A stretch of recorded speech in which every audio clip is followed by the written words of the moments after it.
22 декабр дар Экспо 2020 дар шаҳри Дубай, Аморати Муттаҳидаи Арабӣ, Рӯзи миллии Тоҷикистон таҷлил карда шуд. дар маросими ифтитоҳи Рӯзи миллии ҳайати Тоҷикистон таҳти роҳбарии муовини якуми сарвазири мамлакат Давлаталӣ Саид иштирок намуд. пас аз анҷоми қисмати расмӣ павилёни Тоҷикистон ва ҷойҳои дигар дар Экспо 2020 барномаи фарҳангӣ ки мероси ғании чандин асраи кишварро инъикос мекунад намоиш дода шуд. тафсилот дар ин бора. рӯзи миллии ҷумҳурии Тоҷикистон дар намоишгоҳи байналмилалии Экспо 2020 дар шаҳри Дубаи, Аморати Муттаҳидаи Араб бо парафшон кардани парчами давлатӣ ва садо додани суруди миллии Тоҷикистон дар майдони асосии шаҳраки Экспо, маҷмаи Алвасл оғоз гардид. вазири энергетика ва инфраструктураи Аморати Муттаҳидаи Араб Суҳайл Ал-Мазрӯӣ ба иштирок ва гӯшаи пешниҳоднамудаи Тоҷикистон дар ин намоишгоҳи ҷаҳонӣ баҳои баланд дода ҳавасмандии ҷониби Аморати Муттаҳидаи Арабро барои тақвият додани ҳамкориҳо бо Тоҷикистон дар самтҳои гуногун таъкид намуданд. муовини аввали сарвазири мамлакат Давлаталӣ Саид аз рушди равобити дуҷониба ёдовар шуда, онро ба таваҷҷӯҳи хосаи сарони ҳарду давлати ба ҳам дӯст марбут донистанд. дар гӯшаи миллии Тоҷикистон диққати меҳмононро қабл аз ҳама молу маҳсулоти пешниҳодшуда, аз ҷумла меваҳои тару тозаи дар Тоҷикистони офтобрӯя истеҳсолшуда ҷалб намуд. гӯшаи миллии Тоҷикистон дар намоишгоҳи байналмилалии Экспо 2020 дар асоси таъриху фарҳанги омӯзандаи миллати тоҷик бо муаррифии тамаддуни ғанӣ ва дастовардҳои замони соҳибистиқлолӣ пешниҳод шудааст. рӯзи миллии ҷумҳурии Тоҷикистон дар намоишгоҳи байналмилалии Экспо 2020 дар шаҳри Дубай, Аморати Муттаҳидаи Араб бо муваффақият ва дар сатҳи баланд баргузор гардид. бояд қайд намуд, ки мавзӯи асосии павилёни ҷумҳурии Тоҷикистон ин об барои рушди устувор мебошад, ки аз ташаббусҳои глобалии асосгузори сулҳу ваҳдати миллӣ пешвои миллат президенти ҷумҳурии Тоҷикистон муҳтарам Эмомалӣ Раҳмон сарчашма мегирад ва боиси зикр ҳаст, ки худи мавзӯи имрӯзинаи павилёни ҷумҳурии Тоҷикистон, яъне об барои рушди устувор аз ҷониби меҳмонон ва аз ҷониби ҳайатҳои расмие, ки ба павилёни ҷумҳурии Тоҷикистон ташриф меоранд, бисёр баҳои хуб гирифта истодааст ва таваҷҷӯҳи махсус ба ин мавзӯъ бо назар доштем, ки ин мавзӯъ бисёр мубрам аст ба ҳаёти имрӯзинаи ҷомеа ва барои насли оянда таваҷҷӯҳи махсус ва зоҳир намуда истоданд ба ин мавзӯъ. дар павилёни ҷумҳурии Тоҷикистон зиёда аз 100 экспонатҳои гуногун дар самтҳои мухталиф ба намоиш гузошта шудааст ва махсус худи ин экспонатҳо албатта диққати меҳмононро ҷалб намуда истодааст. инчунин мо кӯшиш намудем, ки дар ин намоишгоҳ маҳсулотҳои ба содирот нигаронида шудаи ҷумҳурии Тоҷикистонро ба намоиш гузорем, то ин ки ширкатҳои мо тавонанд бо истифода аз иштирок дар ин намоишгоҳ, яъне ки шарикони худро пайдо намоянд. нафароне ки ба гӯшаи миллии Тоҷикистон ташриф меоранд дар бораи ташаббусҳои асосгузори сулҳу ваҳдати миллӣ, пешвои миллат, президенти ҷумҳурии Тоҷикистон муҳтарам Эмомалӣ Раҳмон дар самти ҳалли мушкилоти норасоии об дар сайёра маълумоти мукаммал пайдо мекунанд. зеро замони кунунӣ амалигардонии иқдомҳои Тоҷикистонро бештар тақозо дорад. ҳамзамон имкониятҳои сармоягузории Тоҷикистон дар доираи ҳадафҳо ҷиҳати рақамикунонии иқтисодиёт ба таври электронӣ пешниҳод шудааст. ҳар нафар метавонад мустақилона дар бораи соҳаҳои саноат, энергетика, кишоварзӣ, фаъолияти бахши хусусӣ ва роҳҳои мусоиди тақвият додани робитаҳои иқтисодӣ бо шарикони тиҷоратӣ аз Тоҷикистон маълумоти мукаммал пайдо намояд. ман муовини вазири рушди сайёҳии ҷумҳурии Мозамбик мебошам ва павилёни ҷумҳурии Тоҷикистон омадам. пеш аз ҳама омада дидам, ки чӣ қадар ҷумҳурии Тоҷикистон барои ҳифзи муҳити зист, барои ҳифзи табиати зебо, чӣ қадар ҳукумати ҷумҳурии Тоҷикистон кӯшишҳои зиёд мекунад ва имрӯз ҷумҳурии Тоҷикистон ба чӣ ниятҳо омадааст, ки оид ба обшавии пиряхҳо, оид ба ҳифзи об ба ҷаҳониён муаррифӣ кунад. ман омадам ба ғайр аз ин дидам кардам аз ҳайвонҳои нодир, ҳайвонҳои ваҳшии нодире, ки дар павилён ҳастанд, бисёр маъқул шуд.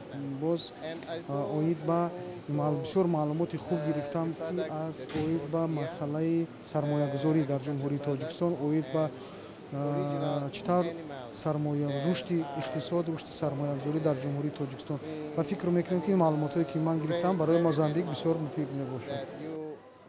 намоишгоҳи экспо 2020 аз 1 октябр оғоз шудааст ва то 1 апрели соли оянда идома мекунад. ҳар нафаре ки ба гӯшаи миллии тоҷикистон ташриф меорад кӯшиш мекунад ки гуворотарин лаҳзаҳои ҳаёти худро бо тоҷикистон дар хотира нигоҳ дорад. ин собитгари он аст ки таъриху тамаддуни миллати тоҷик дар ҳақиқат омӯзанда буда тоҷикистон дар самти фатҳи қуллаҳои нави тараққиёт дастовардҳои худро пайваста афзун мегардонад. гӯшаи миллии тоҷикистон дар намоишгоҳи байналмилалии экспо 2020 дар шаҳри Дубаи Аморати Муттаҳидаи Араб. ана дар ҳамин муҳити тоҷикона ҳамарӯза ҷаҳониён бо таъриху тамаддун, табиати мафтункунанда, ҳайвоноти нодир, имкониятҳои сармоягузорӣ, натиҷаи фаъолияти корхонаҳои саноатӣ, истеҳсоли меваҷоти тару тоза, санъати баланди кандакорӣ ва дигар имкониятҳои Тоҷикистони соҳибистиқлол ошноӣ бештар пайдо мекунад. ин бошад қисми зиёди нафаронро ба он водор мекунад ки аз Тоҷикистони соҳибистиқлолу офтобрӯя боздид намоянд. намояндагони бахши хусусӣ низ молу маҳсулоти худро пешниҳод намуданд. давоми солҳои соҳибистиқлолӣ пешниҳоди имтиёзҳо имкон фароҳам овард ки афзоиши истеҳсоли молу маҳсулоти рақобатпазир дар бозори ҷаҳонӣ таъмин гардад. либосҳои истеҳсолшуда, сангу ороишоти қиматбаҳо, меваҳои тару тоза, меваи хушк, асал, гиёҳҳои шифобахш, оби нӯшокӣ ва дигар маҳсулоти истеҳсолшуда ҳамарӯза муаррифӣ карда мешавад. бисёр хурсандиовар аст ки дар чунин намоиши сатҳи ҷаҳонӣ иштирок дорем ва тоҷикистони азизамонро муаррифӣ менамоем бо маҳсулоти хушсифат, маҳсулоти ҳамаш аз сангҳои табиӣ истеҳсол карда ва бисёр меҳмонону иштирокчиёни ин экспо аз маҳсулоти мо бисёр як бо таваҷҷӯҳи хос назар мекунанд, нигоҳ мекунанд ва ҳамчунон харидорӣ менамоянд. ҳама намуди мевои хушккондии тоҷикистонро маърифӣ карисодем. мо бисёр чиза омӯхтем, бисёр чиза фаҳмидем ки кадом меваи хушккондии тоҷикистон ба кадом мардуми дунё маъқул аст. мисол мегирем хусусан ин зардули қандаке ки дар тоҷикистон ҳаст, ин усули дар болои дарахт қоқ мешавад, хеле ба мардуми ҳиндӣ маъқул аст, мардуми Дубай маъқул аст, ба мардуми Аврупо ин хела мевое ки камтар чикардига аст, ино маъқул аст. мо ин санҷидӣ дидӣ содем. ҳамкориҳои Тоҷикистон ва Аморати Муттаҳидаи Араб ва роҳҳои таҳким бахшидани он дар мулоқоти ҷонибҳои ҳарду давлат баррасӣ гардид. сипас дар шаҳри Дубай дар доираи Рӯзи миллии Тоҷикистон бо иштироки доираи васеъи намояндагони бахши хусусии Тоҷикистон ва Аморати Муттаҳидаи Араб бизнес форум баргузор гардид. дар чорабинӣ имкониятҳои сармоягузорӣ ва ислоҳоти гузаронидашудаи иқтисодию пешниҳоди имтиёзҳо барои фаъолияти намояндагони бахши хусусӣ ба таври электронӣ муаррифӣ карда шуд. ширкати мо соли 2016 таъсис ёфта ба истеҳсоли хурмоҳои аълосифат машғул мебошад. рӯз то рӯз фаъолияти мо густариш меёбад ва кӯшиш мекунем ки фаъолиятро бо шарикони дигар ба роҳ монем. дар бизнес форуми Тоҷикистон ва Аморати Муттаҳидаи Араб ширкат намудем ва оянда барои густариш додани ҳамкориҳо дар самти меваи хушк талош мекунем. дар Тоҷикистон имкониятҳои сармоягузорӣ дар соҳаҳои саноат, энергетика, кишоварзӣ ва дигар самтҳо зиёд аст ки таҳким бахшидани робитаҳо ва истифодаи ҳарчи бештари имкониятҳо ба манфиати ҷонибҳо мебошад. рушди ҳамкориҳо бо дигар давлатҳо, ҷалби сармоя ва таъмини рушди бештари иқтисоди миллӣ аз нишондодҳои асосии паёми президенти ҷумҳурии Тоҷикистон пешвои миллат муҳтарам Эмомалӣ Раҳмон ба Маҷлиси олӣ бармеояд. дар ҳамин замина ҳадаф гузошта шудааст ки ҳамкориҳо байни намояндагони бахши хусусии Тоҷикистон ва Аморати Муттаҳидаи Араб таҳким бахшида шавад. дар ҳамин ҷо байни соҳибкорони ду давлат се созишномаи нави ҳамкорӣ ба имзо расид. бизнес форум байни Тоҷикистону Аморати Муттаҳидаи Араб бисёр дар сатҳи баланд баргузор гардид. ин метавонад барои равнақ ёфтани ҳамкориҳои мо намояндагони бахши хусусӣ мусоидат намояд. мо дар бораи Тоҷикистон маълумоти мукаммал пайдо намудем ва дарк кардем ки Тоҷикистон бисёр имконияти хуб дорад барои сармоягузорӣ. мо кӯшиш мекунем ки дар самти бунёди инфраструктураи нав ва коркарди мева бо шарикони тиҷоратӣ ҳамкориро ба роҳ монем. дар доираи Рӯзи миллии Тоҷикистон дар намоишгоҳи байналмилалии экспо 2020 дар шаҳри Дубаи Аморати Муттаҳидаи Араб аз ҷониби ҳунармандон барномаи мукаммали фарҳангӣ манзури ҳозирин гардонида шуд. халқияту миллатҳои гуногуни олам тавонистанд дар маҷмаи Алвасл ки майдони асосии ин намоишгоҳи ҷаҳонӣ ба ҳисоб меравад аз ҳунари волои аҳли санъати тоҷик баҳра баранд. истиқлоли давлатӣ имкон фароҳам овард ки дар саросари ҷаҳон Тоҷикистонро чун давлати мустақилу дар ҳоли рушд шиносанд ва тоҷиконро ҳамчун миллати соҳибтамаддун эътироф намоянд. намоишгоҳи байналмилалии экспо 2020 дар шаҳри дубаи аморати муттаҳидаи араб 6 моҳ давом мекунад ва тибқи пешгӯиҳо дар ин давра ба ин ҷо тақрибан 25 миллион нафар ташриф хоҳанд овард. гӯшаи миллии тоҷикистон дар шафати роҳи асосии намоишгоҳ ҷойгир буда дар шаб ва рӯз аз дур хуб намудор аст. халқияту миллатҳои гуногуни олам ки ба ин ҷо ташриф меоранд дар бораи таъриху тамаддуни миллати тоҷик ва имрӯзи тоҷикистони соҳиби истиқлол маълумоти бештар пайдо мекунанд.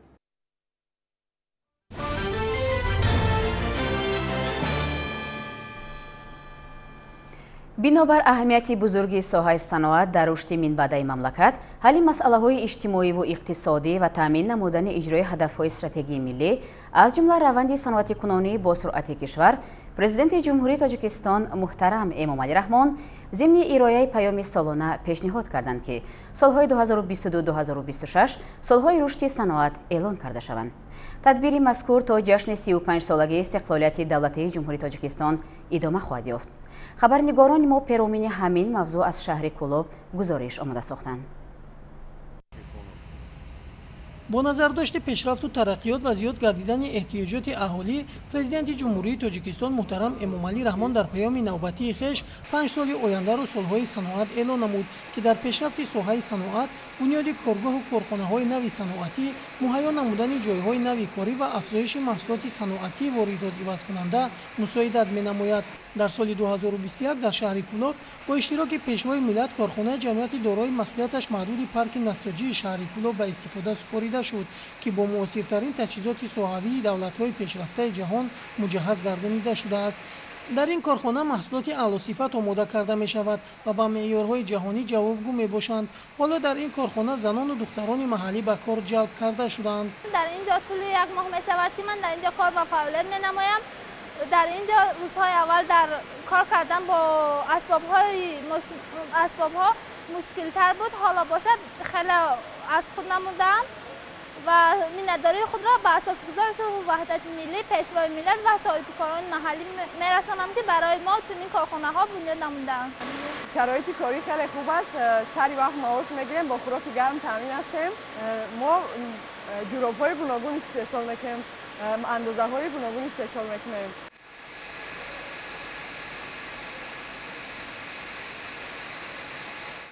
иқтидори корхона дар як шабонарӯз беш аз 70 000 ҷуфт ҷуробро ташкил медиҳад.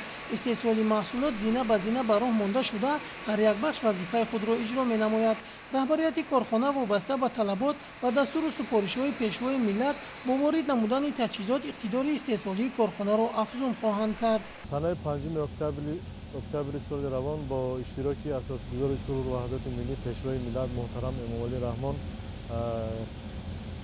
филиали ҷамъияти дорои масъулияти маҳдуди ваҳдат текстайл мавриди баҳрабардорӣ қарор дода шуд. дар айни замон 120 нафар шаҳрвандони маҳаллӣ бо кори доимӣ таъмин карда шуданд. дар паёми навбатиашон президенти мамлакат 5 соли ояндаро соли саноатикунонӣ босуръат эълон карданд ва мо низ тасмим гирифтем дар ин 5 соли оянда дастгоҳҳои нав ворид карда мешавад ва то 430-450 нафар ҷойи корӣ ташкил карда мешавад. дар корхонаи ҷамъияти дорои масъулияташ маҳдуди Ориён Рустам низ бо ворид намудани таҷҳизоти муосир фаъолияти хешро беҳтар ва сифати маҳсулотро хубтар намуданд. ҳоло дар ин корхона беш аз 20 нафар сокинони маҳаллӣ бо ҷойи кори доимӣ таъмин гардиданд. ҳамарӯза маҳсулоти корхона ба бозору марказҳои савдои шаҳру ноҳияҳои вилояти Хатлон ба фурӯш бароварда мешавад. طول 2 سال میشه که در این کارخانه کار فعالیت خود کرده استادیم. محصولات ما با صفت خوب نقص برآورده استیم. با کوشش میکنیم که محصولات ما عزیز از زیادتر کنیم. شرایط کاریمون نقص خوب با وقت ما و شما میگیریم. با وارد نمودن تجهیزات نو صفت محصولات بهتر و در بازار رقابت‌پذیر شده است. وابسته به طلبات چند نمود نوی حسیب استحصال می‌نمایند. سال سپریگشته سال 2021 در کارخانه ما یک دو نمود تجهیزات اونرمان زمانوی وارد کرده شد که این به واسطه با استحصال محصولات و صفت محصولات تاثیر خود را رساند. از این لحاظ ما نمودهای استحصال حسیب را روز به روز زیاد نموده و طلبات مردم را با این محصولات تامین می‌کنیم. خیلی که از پیام نوبتی جناب عالی برمی‌آید سال 2022 تا 2026 5 سال آینده را سال رشد صنعت اعلان نموده است. ما به خود تصمیم گرفتیم که در این سال با دو نمود تجهیزات حاضر زمان وارد نماییم که از این بواسطه به استحصال محصولات به صفات محصولات تاثیر خود را می‌رساند. با مقصد تامین نمودن سیخ استحصالی با اشیاء خام ما در کارخانه با پرورش پرنده مشغول می‌باشیم که این بواسطه با استحصال محصولات و تامین اشیاء خام با کارخانه ما تاثیر خود را می‌رساند. شیرین جان سفرزاده سیف‌الدین اسماعیلوف از شهر کلوب برای برنامه نوید.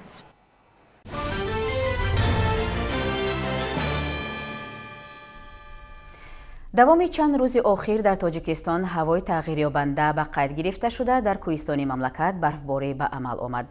در ناحیه تاجیک‌آباد نیز همین حالت حکم فرما بوده. مسئولین بخش نگهداری راههای ماشینگرد سعی دارند تا رفت و آمد ساکنان و حرکت نقلیات تامین باشد. کارمندان مؤسسه دولتی نگهداری راههای اتومبیلگردی ناحیه تاجیک‌آباد که در دوره آمادگی‌ها جهت زمستان‌گذرانی چاره‌اندیشی کرده بودند، این شب و روزها وظیفه‌های خدمتی خود را به مشکلی سامان می‌دهند. تفصیلات در گزارش همکاران ما. در روزهای وضع نامساعد آب و هوا کارمندان مؤسسه نگهداری راههای ناحیه تاجیک‌آباد بهر تازه نمودن راههای مرکزی که در روزهای باردنی برف و وقوع آمدن تدبیرهای مشخص را راه‌اندازی می‌نمایند. در مساق فصل سرما حکم فرماست در راههای اتومبیلگرد ناحیه تاجیک‌آباد بر اثر بارش برف مانعه‌ها به وجود می‌آیند. این شب و روز کارمندان مؤسسه دولتی نگهداری راههای ناحیه تاجیک‌آباد در قسمت‌های خوفناک راه بهر برطرف نمودن مانعه‌ها زحمت می‌کشند. در همین سال 3 مرتبه باردن برف به قید گرفته شده است که شب 20 باردن برف به عمل آمده. ما کارمندان راه توانستیم که ساعت 4 سحر همه کارگران را به قیدهای خفناک سفربر نموده، راه را از مواد ضد لغزش پشت کارکرد نموده توانستیم که حرکت همه گونه نقلیات را تامین نماییم. مؤسسه مذکور مسئولیت نگهداری و تامین رفت و آمد منتظم وسایل نقلیات را در حدود ناحیه به ذمه دارند. در حساب این مؤسسه 6 عدد تکنیک موجود بوده برای نگهبانی راهها در مسافت 25 کیلومتر راههای اهمیت جمهوری داشته و 90 از 3 کیلومتر راههای اتومبیلگرد محلی سفربر کرده شده است. تکنیک‌های مؤسسه باشند در حالت کاری قرار دارند و کارگران با لباس گرم و خوراک گرم تامین کرده شدند که نوبتداری شبانه‌روزی تشکیل کرده شده است. تکنیک‌های مؤسسه به فصل سرما آماده بوده برای برطرف نمودن مانعه‌ها در قسمت‌های خوفناک راه با اندازه 390 متر کوب مواد ضد لغزش ذخیره کرده شده است.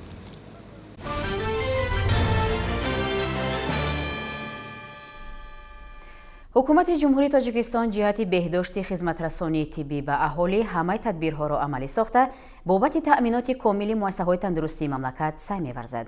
عین زمان توجه اصلی مقامات صلاحیت داری دولتی به آن نگرانده شده است که تأمینات دستگاه و تجهیزات ساحوی در مؤسسه‌های تندرستی قلمرو جمهوری برابر صورت بگیرد. شرح بیشتر موضوع در تهیه همکاران ما از ولایت سوخت. در نتیجه مجهزگردانی مؤسسه‌های طبابتی با تجهیزات تکنولوژی معاصر، سطح و صفت تشخیص و معالجه بیماران در مؤسسه‌های طبی ولایت سوخت بهتر می‌گردد. مؤسسه دولتی مرکز بین ناحیوی دلشناسی شهر سراوشان دارای 88 کت طبابتی بوده. برای با تشخیص و طبابت سریع فرا گرفتن بیماران 4 نفر طبیبان درجه عالی فعالیت می‌برند. سال جاری بنای اساسی و حجره‌های طبابتی از تعمیر خوش‌صفت برآورده شده با دستگیری وزارت تندرستی و حفظ اجتماعی اهالی جمهوری تاجیکستان و مقامات اجرایی حاکمیت دولتی شهر سراوشان تجهیزات معاصر تشخیصی و طبابتی خریداری و مورد استفاده قرار داده شده است. سیخ اکسیژن براری بنیاد به استفاده داده شده. ماموریت مرکز در آینده نقشه دارد شعبه یاری تجلیلی را بنیاد نماید. شعبه دلشناسی از سال 2000 فعالیت خود را برده. سال 2012 همچون مرکز بین ناحیوی دلشناسی به شمار می رود. در این مرکز دکتران دارای درجه عالی فعالیت می برند. در مرکز دلشناسی بغیر از خود اهالی شهر سراوشان باز از ناحیه های دیوشتی، ناحیه شهرستان در اینجا تشخیص و طبابت دلیلناک می گیرند. همچنین تجهیزات های حاضر زمان به مانند مانیتور حاضر زمان، دفیبریلاتور 2 عدد و کت های فونکسیونالی دسترس به استفاده داده شد. با مقصد تامین سالمی اهالی متخصصان بیمارخانه مرکزی ناحیه جبار رسولوف در همبستگی با طبیبان مؤسسه‌های کمک اولیه طبی سانیتری ناحیه کاربری را بهر تشخیص و طبابت بیماران پرزور نموده با دستگیری وزارت تندرستی و حفظ اجتماعی اهالی جمهوری تاجیکستان تجهیزات و لوازمات ضروری طبی معاصر را وارد و صفت خدمترسانی طبی را بهتر و خوبتر می‌کنند. طبق اطلاع مسئولین بیمارخانه مرکزی ناحیه مذکور دوام سال به بیمارخانه 28 نامگوی تجهیزات لوازمات طبی دسترس کرده شده است. همزمان کمک اولیه طبی سانیتری ناحیه نیز از دستگیری‌های بالا ذکر برخوردار گشته صفت تشخیص و طبابت بیماران به مراتب بالا رفته است. در 18 خانه‌های سلامتی، 13 مرکزهای سلامتی دیاتی و مرکز سلامتی ناحیه و 4 مرکزهای محصول گردانده شده جمع نزدیک زیاده از 42 نقطه ها که به مؤسسه کس داخلند. ما در سال گذشته 5 اکسیژنراتور یعنی دستگاه صنعی نفسدهی برای بیماران کووید و بیماران وزمین از طرف وزارت تندرستی، یک دستگاه تشخیصی اولتراسدایی و به مقدار خیلی زیاد مسکه ها، لباس های مخصوص برای دکتران که سالهای اول ما از اون تنقیصی میکشیدیم و داروواری ها که به طریقی به پررگی به بیمارانی که بیماری کووید شدن به طریق رایگان دسترس کردیم. برای تامین سالمی مادر و کودک بخشیده به 30 سالگی استقلالیت دولتی جمهوری تاجیکستان از حساب بودجه محلی بنای شعبه تولد بیمارخانه مرکزی شهر بوستان از تعمیر برآورده شده و مبلغ نزدیک 350,000 سومانه تجهیزات طبی معاصر خریداری کرده شده است. برای بهتر نمودن صفت خدمت رسانی به مادر کودک در سال جاری شعبه تولدخانه از تعمیر برآورده شد.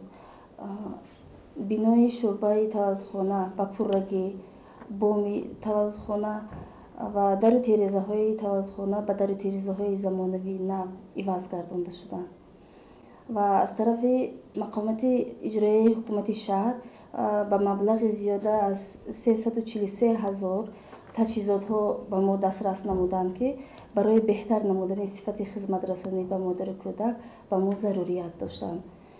در دوام سال جاری ما زیاده از 1000 نفر حامله داران و زنهای زاینده را قبول گرداندیم و در سال جاری خرسندی آورشان است که در ما ففت مادر دیده نشده است. برای بهتر کردن صفت خدمت رسانی کمک اولیه طبی سانیتری در جماعت دهات و خصوصا منطقه‌های دوردست ولایت سوخت کارهای آبادانی ادامه و تامینات بیمارخانه و مرکزها و خانه‌های سلامتی با تجهیزات ضروری دوام دارد.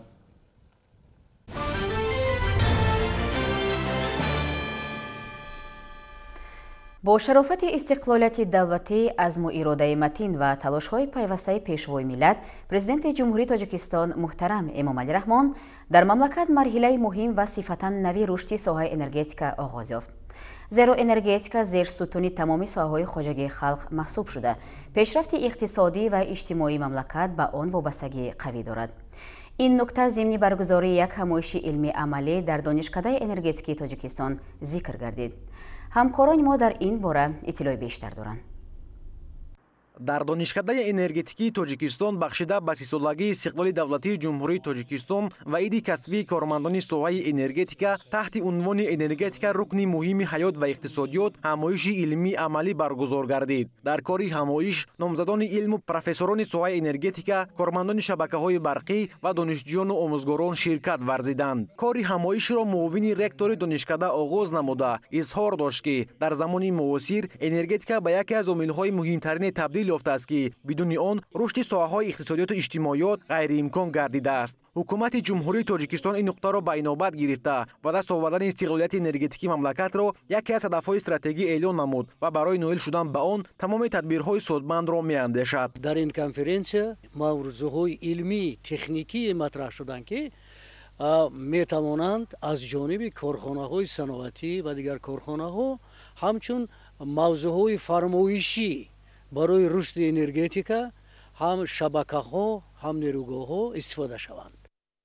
баромадкунандагон нуктаҳои муҳими паёми имсолаи президенти мамлакат муҳтарам эмомалӣ раҳмонро вобаста ба соҳаи энергетика шарҳу тавзеҳ доданд. Зикр гардид ки имрӯз дар кишвари мо 98% нерӯи барқ аз манбаъҳои барқароршавандаи энергия, яъне асосан бо истифода аз нерӯи об истеҳсол гардида, Тоҷикистон аз рӯи фоизи истеҳсоли энергияи сабт кишвари шашуми пешсафи сайёра мебошад.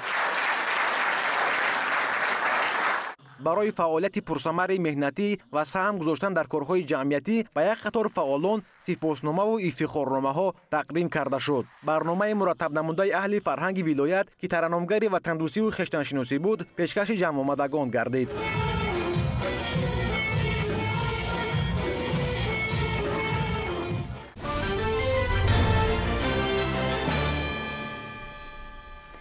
аҳли заҳмати ноҳияи лағш дар мавсими ҷорӣ бештар аз 100 000 тонна картошка ҷамъоварӣ карданд.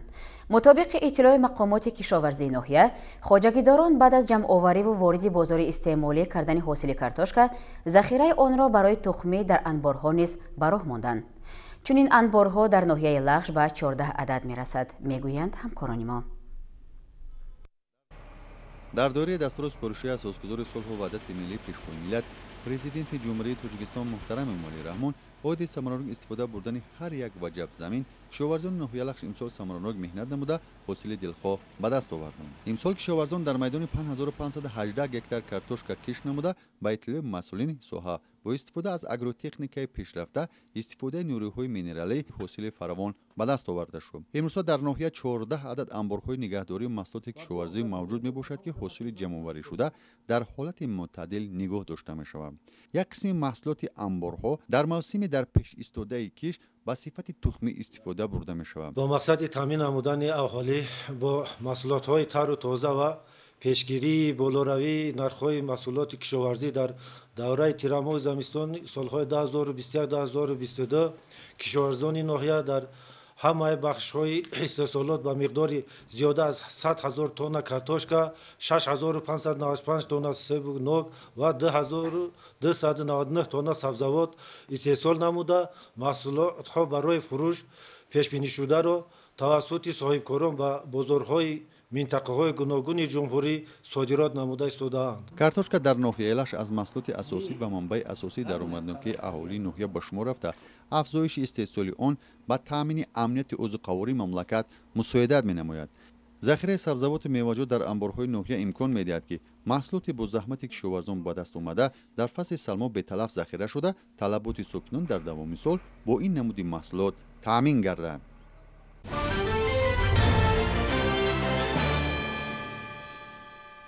дар заминаи тадбирандешиҳои мақомоти дахлдор дар муассисаҳои таълимии ноҳияи ба номи Абдурахмони Ҷомӣ, ҳамаи тадбирҳои вобаста ба зимистонгузаронӣ ҳанӯз аз нимаи аввали сол рӯй даст гирифта шуда буд. ҳамин аст ки феълан шароити таҳсили хонандагон дар мактабҳои ноҳия хуб буда, барои зимистонгузаронӣ ба қадри кофӣ сӯзишворӣ захира карда шудааст. хабарнигорони мо ҳамин мавзӯъро пайгирӣ карданд. таваҷҷӯҳ кунед.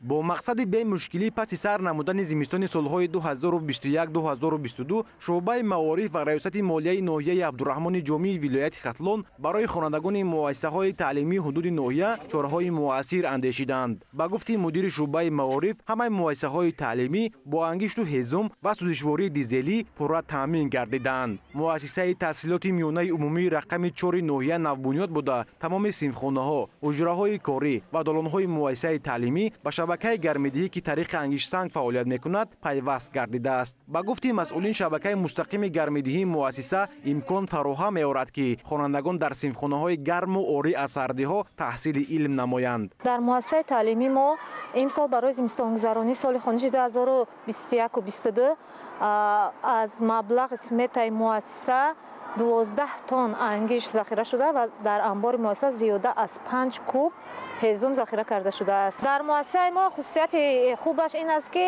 10 симхонаи мо бо гармидиҳии буғӣ фаъолият мекунад ва зиёда аз 14 симхона бо печҳои аловӣ таъмин мебошад ва 3 симхонаи технологӣ ҳам духтарона ҳам писарона бо гармидиҳии барқӣ таъмин карда шудааст. لتسه رقم یک نوحیه از جمله آن تعلیمگاه‌هایی میباشد که شروع از سال نو خونیش به قدری ضروری انگشت و هیزم ذخیره کرده برای مکتبچگان شرایط خوبی تحصیل را مهیا ساخته است. در سال تحصیل 2021-22 مؤسسه لیسه رقم یک عبدالرحمن جامی برای گذراندن فصل سرما پورا با زمستان آماده است. هم از سیمخانه و شیشه بندی کرده شده است، پیچ‌ها هم چسبانده شده است. از طرف جمعیت مسئولیت محدود عمل 2012 انگشت تامین کرده شده است. هیزم باشد زیاده از 8 کوبه از درخت‌های خشک‌شده مؤسسه ما آماده کردیم. گفتن ممکن است که مؤسسه ما برای گذراندن فصل سرما پورا آماده است. ما با خوبی زمستان را پس سر کرده میتوانیم.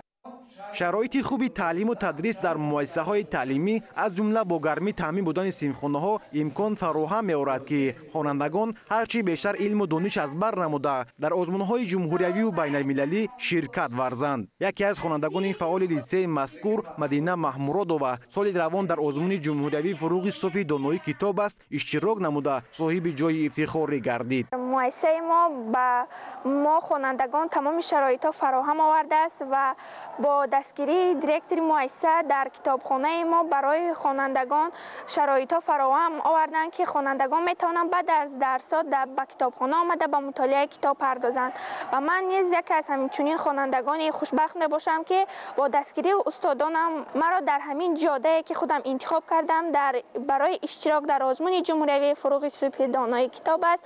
از روی نامیناسیون دوم خواندم و زیاد کردن آثار ادیبان کلاسیک تاجیک مرا به من کمک کردند و مرا دستگیری کردند. واقعا اگر از یک جهت خواهش علم آموزی در وجود انسان طبیعتا باشد، از جانب دیگر چنین شرایط و محیط فراهم ذوق خواننده را به دانش اندازی بیدار می‌سازد. این است که سالهای اخیر سطح دانش اندازی نسل نورس به گردیده اشتراک خوانندگان مؤسسه‌های تعلیمی ناحیه مذکور در المپیادهای گوناگون فنی بر اعلی مشاهده کرده می‌شود. گزارش خورشید عبدالعلیم زین‌الدین حاجیوف برای برنامه اطلاعاتی نوید از ناحیه عبدالرحمن جامی.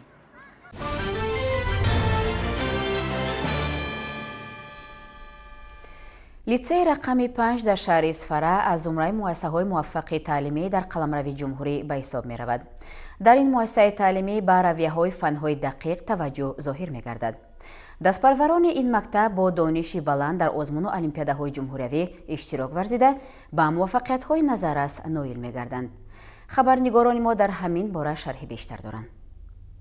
مؤسسه تعلیمی دولتی لیسه رقم 5 شهر اصفهان یکی از مؤسسه‌های موفق در جمهوری به حساب می رود. خوانندگان این لیسه در تمام آزمون‌های جمهوریوی بین المللی اشتراک می نمایند و سزاوار جایهای نمایان می گردد. یکی از این خوانندگان لیسه دمیرالدین امانوف می باشد که در آزمون علم فروغ معرفت اشتراک نموده صاحب جای سوم آزمون در نامیناسیون فیزیک و استرونومی شدند. در نامیناسیون ماتماتیکا مهرینیسا سیفاللویوا به دور نهایی آزمون را خط گرفته اشتراک نمودند و سزاوار جای افتخاری شدند. 3 نفر خوانندگان لیسه در المپیاد بین المللی در شهر انتالیا اشتراک نموده دمیرالدین امانوف صاحب مدال طلا و رحمت الله شریپوف از فن ماتماتیکا سزاوار مدال طلا گردیدند و محمد صابر خیراللهیف از فن فیزیکا صاحب مدال برنجی گردید.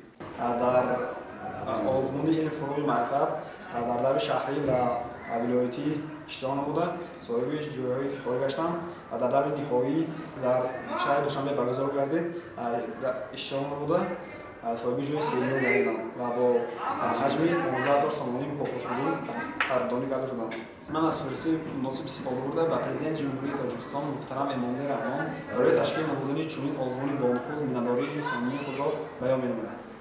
مؤسسه ما در سال سپری گشته با موفقیت‌های کلان نایل گشتیم.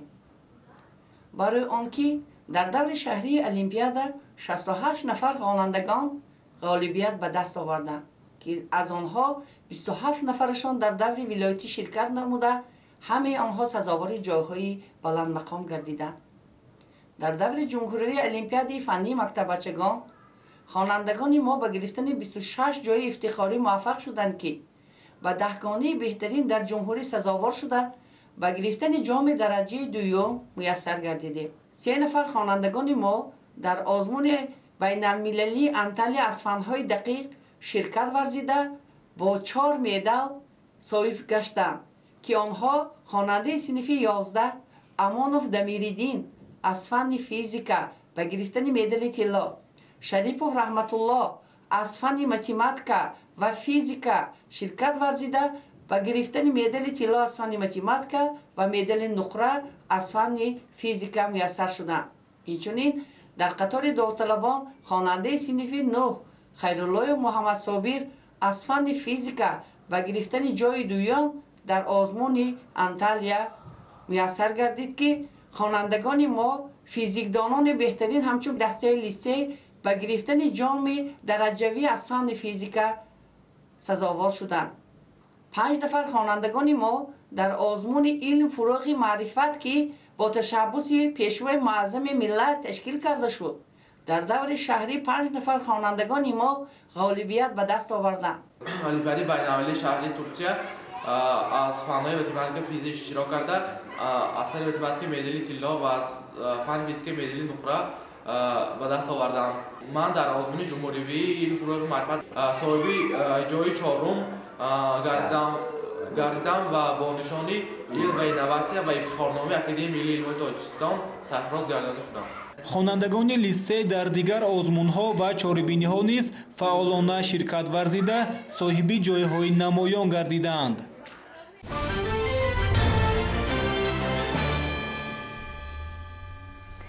فалак дар даврони соҳиби истиқлолии мамлакат эҳё гардида рушд кард.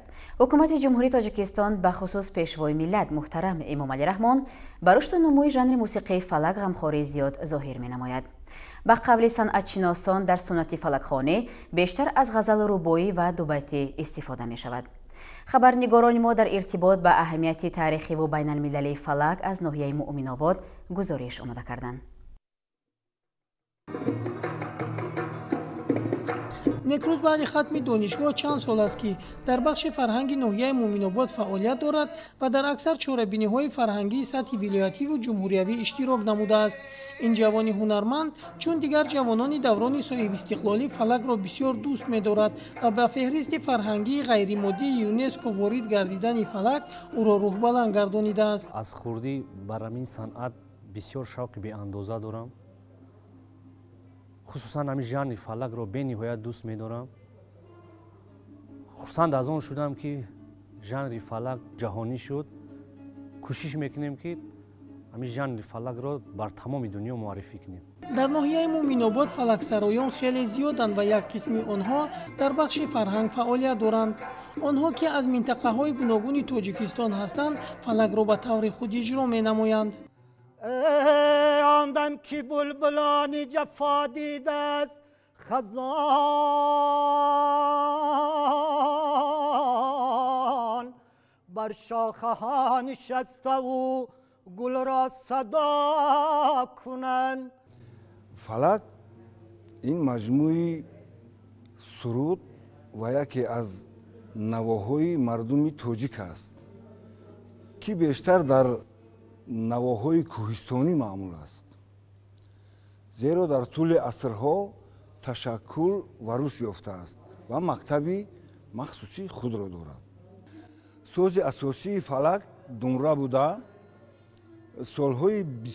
سازهای بسیاری دیگری در فلکخوانی معمولند، مثلا رباب بدخشانی، ستار، غیژک، توتیک، دف و تبلک. ما افتخار از آن داریم که فلک در فهرستی غیر مادی یونسکو داخل گردید.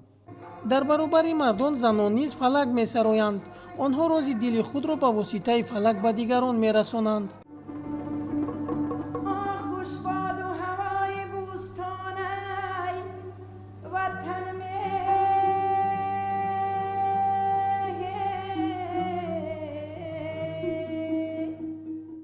از صنف سیمیم در روی صحنه هستم تا حاضره.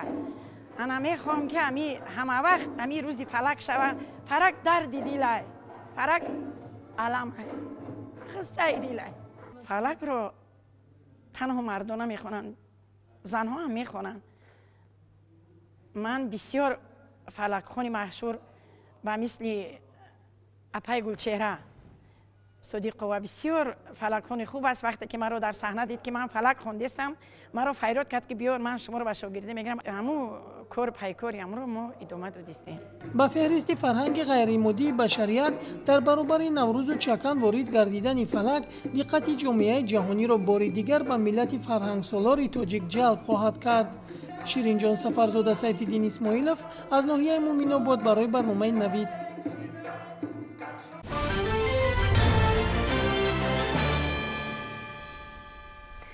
گروه‌های نجات‌دهی میانمار از تقدیر 100 نفر که بر اثر یرچ فرایی در یک کانی قسمت شمالی این کشور بی‌درک گشتند نشان می‌دهند.